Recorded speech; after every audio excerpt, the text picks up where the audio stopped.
Proses pemasangan Python pada komputer berbasis Windows diawali dengan membuka perambatan internet seperti Chrome, Edge, atau Firefox, lalu mengetik kata kunci download Python pada kolom pencarian dan menekan tombol enter. Dari daftar hasil yang muncul, pilih laman resmi Python yang beralamat di https://www.python.org untuk memastikan file yang diunduh berasal dari sumber yang aman. Setelah halaman utama terbuka, arahkan kursor ke menu Downloads yang terletak di bagian atas.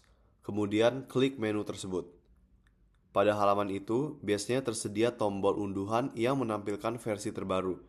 Misalnya, Download Python 3.14.3. Tekan tombol tersebut dan sistem akan secara otomatis menyesuaikan file instalasi dengan versi Windows yang digunakan.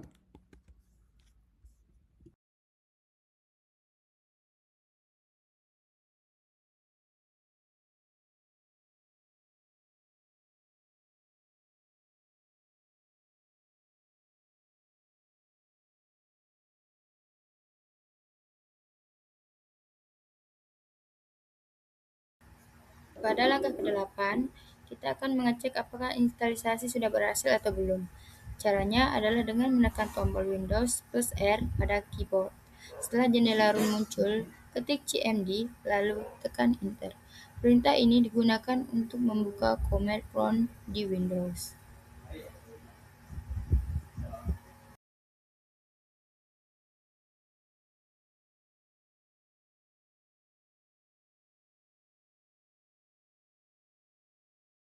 Baik, perkenalkan nama saya Sakira Dumeza Sunarta dengan NIM 24135111008. Di sini saya akan menjelaskan bagaimana mengakses akun GEE atau Google Earth Engine. Langkah pertama yaitu membuka website resmi Google Earth Engine melalui browser ataupun Google. Kita bisa mengetikkan alamat earthengine.google.com pada kolom pencarian. Halaman ini merupakan platform yang digunakan untuk mengakses dan menganalisis data geospasial berbasis cloud. Setelah halaman utama terbuka, langkah selanjutnya adalah menekan tombol Get Started atau Sign In yang tersedia di halaman tersebut. Tombol ini digunakan untuk masuk ke sistem agar kita bisa menggunakan fitur analisis dan pemrograman yang tersedia di Google Earth Engine. Selanjutnya yaitu kita memilih akun yang akan digunakan untuk masuk. Biasanya menggunakan akun Google Account atau Gmail. Setelah memilih akun yang diinginkan, kita dapat langsung melanjutkan proses login untuk mulai menggunakan Google Earth Engine. Baik, sebelum masuk ke step selanjutnya atau step 4, perkenalkan terlebih dahulu, nama saya Raelsya Maharani Demerjo dengan NIM 24135111010. Pada tahap yang keempat ini, sebelum melakukan tambahan untuk memulai project, kita akan register terlebih dahulu. Setelah melakukan login atau memencet get started, kita akan memilih register. Nanti di situ ada tahap-tahapnya. Yang pertama itu ada select your organization type. Di situ teman-teman bisa pilih mau digunain untuk apa. Kalau saya di sini digunakan untuk pendidikan. Selanjutnya yang kedua itu ada check non-commercial eligibility. Pada bagian tersebut teman-teman bisa pilih mau berbayar atau tidak. Kalau saya memilih tidak berbayar. Selanjutnya itu choose your plan. Choose your plan itu adalah bagian yang menentukan fungsi GE ini untuk kita gunakan sebagai apa. Kalau saya memilih sebagai research atau penelitian. Selanjutnya itu ada describe your work. Jadi itu mendeskripsikan apa yang akan kita kerjakan. Di situ saya tidak ada deskripsi apa-apa, namun saya kasih strip aja. Selanjutnya itu ada review summary. Jadi summary ini adalah catatan dari seluruh jawaban dari nomor 1 sampai nomor 4 tadi. Selanjutnya jika udah, kita pilih register. Jika sudah memencet continue, nanti teman-teman bisa scroll ke bawah. Di situ teman-teman bisa nyari ada tulisan kode editor dan bisa pencet kode editor tersebut. Baik, jika sudah, kita akan menampilkan data modis yang dimana kita harus memasukkan script yang saya gunakan tertera pada slide presentasi. Yang pertama itu image collection, itu untuk mengumpulkan data modis, sedangkan filter itu untuk tahun yang kita inginkan, tahun data yang kita inginkan. Lalu modis first itu adalah mengambil satu data modis. Selanjutnya itu ada add layer. Add layer ini untuk menambahkan layer modis pada peta. Halo semua, perkenalkan nama saya Reynaldo T dengan NIM 24135111005. Pada slide ini saya akan menjelaskan terlebih dahulu mengenai apa itu data modis. Nah, modis merupakan singkatan dari Moderate Resolution Imaging Spectroradiometer, yaitu sebuah instrumen penginderaan jauh yang dipasang pada satelit Iost-Terra memiliki NAS yang dimiliki oleh NASA. Nah, satelit ini diluncurkan pada bulan Desember tahun 1999 dan hingga sekarang masih digunakan untuk mengamati kondisi bumi secara global. Nah, instrumen MODIS berfungsi untuk mengamati dan merekam radiasi elektromagnetik yang dipantulkan atau dipancarkan oleh permukaan bumi dan atmosfer. Jadi data yang direkam kemudian diolah menjadi berbagai produk informasi berkaitan dengan atmosfer daratan dan juga lautan. Nah, adapun satu keunggulan dari MODIS ini adalah kemampuannya memiliki 36 band spektral. Nah, apa itu band spektral? Band spektral itu merupakan jarak panjang gelombang tertentu dari energi elektromagnetik yang dapat dideteksi oleh sensor satelit. Nah, jadi setiap jalur memiliki fungsi yang berbeda-beda, misalnya untuk mendeteksi vegetasi, suhu, permukaan, awan, atau kondisi laut. Nah, selain itu, MODIS juga selain 36 band spektral, MODIS juga memiliki resolusi radiometrik 12 bit, yang berarti sensor ini mampu membedakan tingkat intensitas energi yang diterima dengan cakupan detail. Hal ini membuat data MODIS cukup baik digunakan untuk berbagai analisis lingkungan. Keunggulan lainnya pada data MODIS tersebut yaitu dia dapat mengambil data hampir secara real time, sehingga sangat bermanfaat untuk berbagai keperluan seperti pemantauan, perubahan lingkungan, kebakaran hutan, suhu permukaan laut, hingga peramalan cuaca.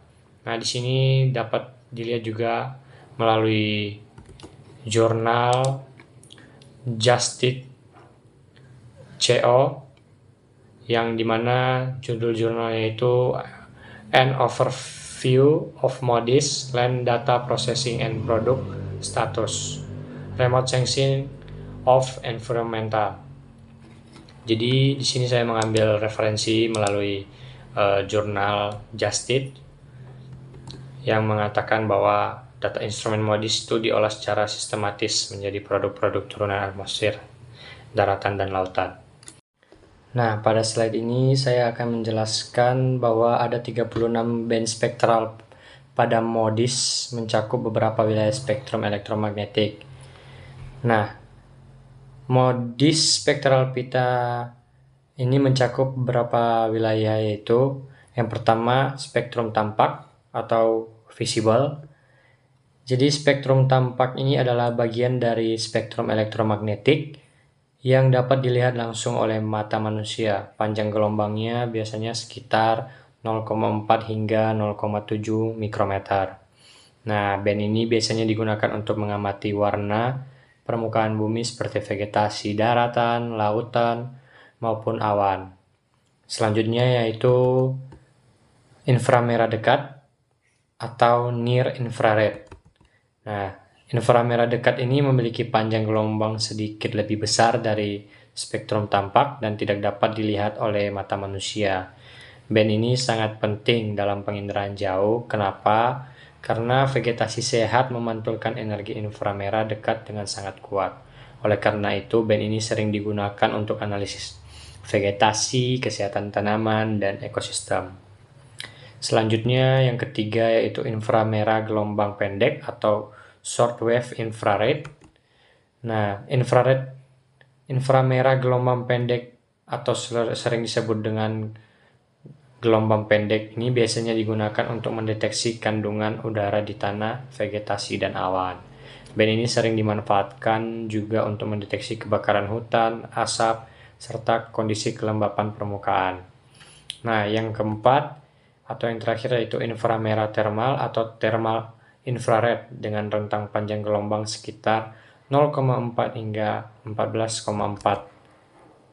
Jadi, melalui band ini, MODIS dapat digunakan untuk menghitung suhu permukaan bumi atau suhu permukaan laut, sering disebut sea surface temperature. Inilah salah satu alasan data MODIS sering digunakan dalam penelitian geoceanografi. Jadi, dengan konfigurasi tersebut, MODIS mampu menyediakan berbagai parameter geofisika seperti suhu permukaan daratan atau land surface temperature, suhu permukaan laut atau sea surface temperature, indeks vegetasi atau NDVI dan FVI, klorofil laut, aerosol atmosfer, tutupan awan, serta parameter lingkungan lainnya yang penting untuk studi ekosistem dan perubahan iklim. Jadi, beberapa contoh-contoh tersebut dapat digunakan melalui konfigurasi dari 36 band tersebut. Nah, selanjutnya yaitu secara teknis MODIS merupakan radiometer pemindai multispektral dengan resolusi menengah yang memiliki kemampuan pengamatan global dengan cakupan SWAT sekitar 2330 km sehingga memungkinkan satelit untuk memetakan hampir seluruh permukaan bumi setiap 1-2 hari sekali. Nah, jadi sensor ini beroperasi pada orbit sinkron matahari atau Sun Synchronous Orbit dengan ketinggian sekitar 705 km di atas permukaan bumi, sehingga memberikan konsistensi waktu pengamatan yang sangat penting untuk analisis perubahan temporal. Nah, selanjutnya kita masuk pada penampilan data MODIS. Nah, ini merupakan contoh tampilan data MODIS yang menggunakan Google Earth Engine. Setelah melakukan beberapa bahasa pemrograman pada Google Earth Engine, maka kita dapat menampilkan data MODIS. Ini merupakan data suhu atau temperatur di permukaan atau di daratan, atau yang sering disebut dengan LST atau Land Surface Temperature. Nah, dapat dilihat daerah yang berwarna biru hingga biru tua menunjukkan suhu permukaan parameter area yang rendah atau lebih dingin. Jadi permukaannya itu rendah atau lebih dingin dengan vegetasi yang lebat dan kelembapannya itu tinggi. Nah, selanjutnya daerah yang menunjukkan warna hijau merupakan daerah yang suhu permukaannya sedang atau relatif lebih sejuk. Wilayah dengan warna ini biasanya merupakan daerah yang memiliki vegetasi cukup rapat seperti hutan tropis atau wilayah dengan kelembapan yang tinggi juga. Nah, sementara daerah yang warna kuning hingga merah menunjukkan bahwa suhu permukaan yang sangat tinggi pada suatu daerah atau daerah tersebut memiliki suhu yang paling panas. Wilayah dengan warna merah ini biasanya merupakan daerah gurun atau daerah yang sangat kering dengan memiliki vegetasi yang sangat sedikit.